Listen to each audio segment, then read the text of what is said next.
আসসালামু আলাইকুম প্রিয় শিক্ষার্থীরা, আমি মোহাম্মদ রবিউল ইসলাম, সহকারী শিক্ষক ইংরেজি, টিঙ্গারপাড়া গার্লস স্কুল অ্যান্ড কলেজ। আজকে আমি আপনাদেরকে পার্টস অফ স্পিচ শেখাতে যাচ্ছি। এই যে আমি আপনাদেরকে বিভিন্ন কথা বলতেছি, এগুলোকে ইংলিশে বলেছে স্পিচ।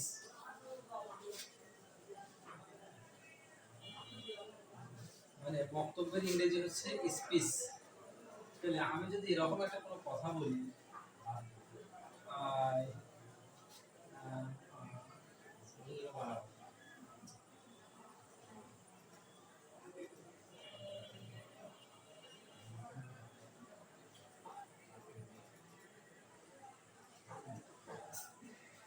যদি আমি এরকম কথা বলি যে I am a high school teacher, এই যে কথাটা আমি বলেছি এইটা হচ্ছে আমার বক্তব্য। তার মানে বক্তব্যকে ইংলিশে বলেছে স্পিচ। আর আমি যে বক্তব্য দিয়েছি এই বক্তব্যের মধ্যে অনেকগুলো অংশ আছে। এখানে আই একটা অংশ, এম একটা অংশ, স্কুল টিচার, এখানে অনেকগুলো অংশ আছে। অংশগুলোকে আমরা হচ্ছে ইংলিশে বলেছি কি পার্ট।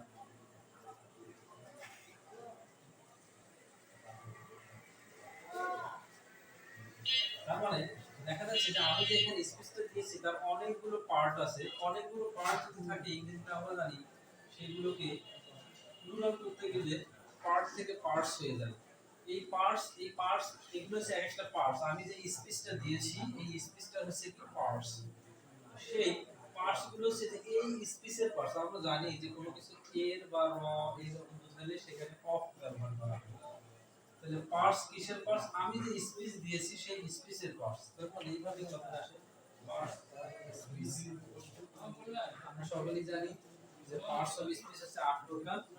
আজকে আমরা সেখান থেকে নাউন নিয়ে আলোচনা করব।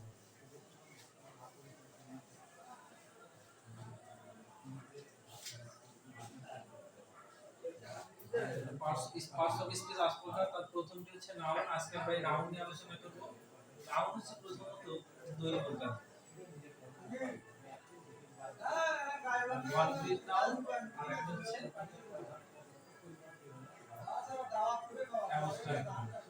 কনক্রিট নাউন হচ্ছে সেই নাউনগুলো যেগুলো দেখা যায়, ধরা যায়, ছোঁয়া যায়, সেগুলো হচ্ছে কনক্রিট নাউন। আর যেগুলো দেখা যায় না, ধরা যায় না, ছোঁয়া যায় না, শুধু ইন্দ্রিয় দ্বারা অনুভব করা যায়, সেগুলো হচ্ছে অ্যাবস্ট্রাক্ট নাউন। এই কনক্রিট নাউন আবার হচ্ছে 4 প্রকার। একটা হচ্ছে প্রপার, একটা হচ্ছে কমন, কালেকটিভ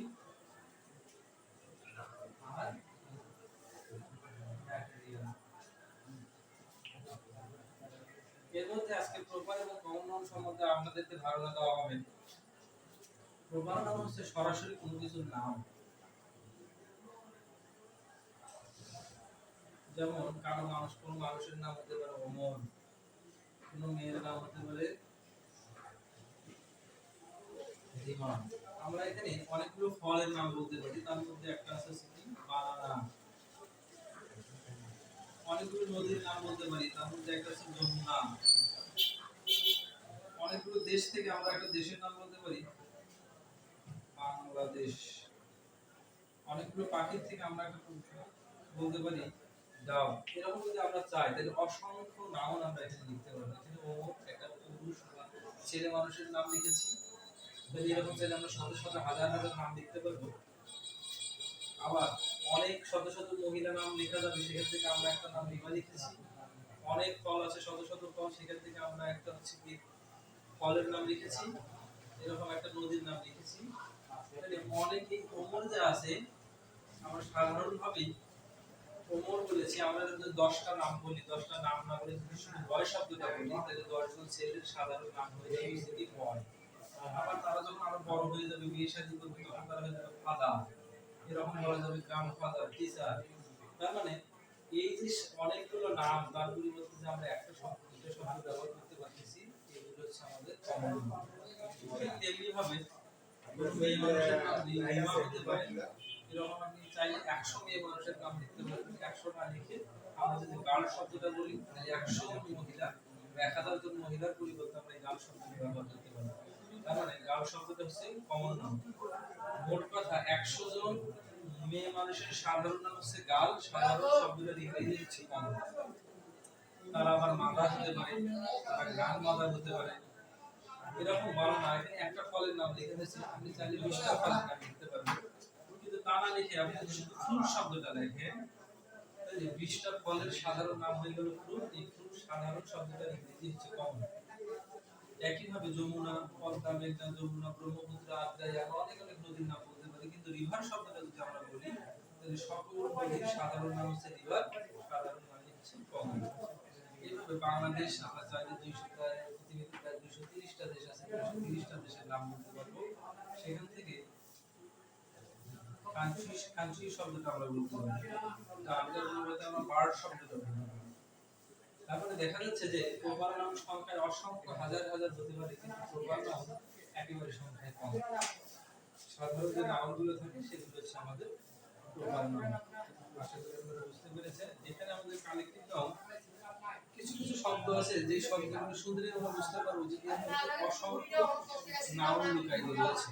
যেমন আপনি যদি বলেন যে টিম, এটা টিম হতে গেলে, ফুটবল টিম হতে গেলে, ক্রিকেট টিম হতে গেলে কমপক্ষে 11 জন খেলোয়াড় লাগবে।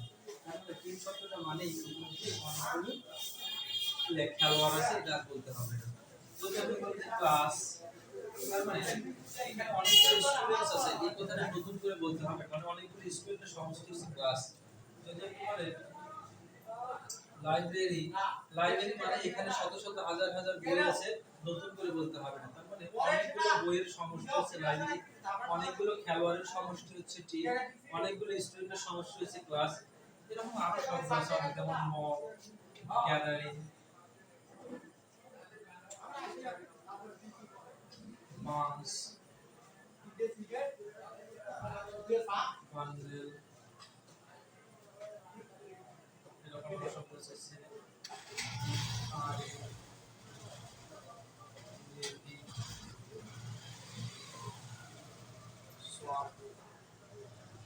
তার মানে এরকম আরো অসংখ্য শব্দ রয়েছে, যে শব্দগুলো শুনলেই আমরা বুঝতে পারবো যে এইটার মধ্যে অনেকগুলো নাম লুকায়িত রয়েছে। যেমন গ্যাদারিং যদি আমরা বলি, তাহলে অনেকগুলো লোক যদি একসঙ্গে জমায়েত না হয়, তাহলে সেখানে কখনো গ্যাদারিং হবে না। একজন দুজন লোক হলে সেটাকে আমরা গ্যাদারিং বলবো না।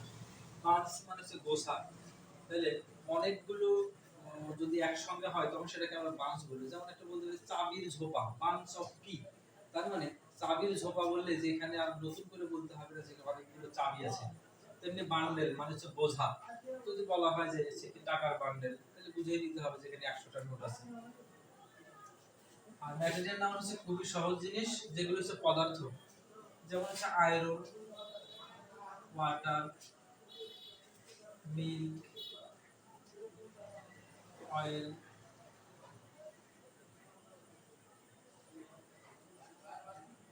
সয়েল, কোল, এরকম পদার্থ যেগুলো আছে সেগুলো হচ্ছে আমাদের ম্যাটেরিয়াল নাম।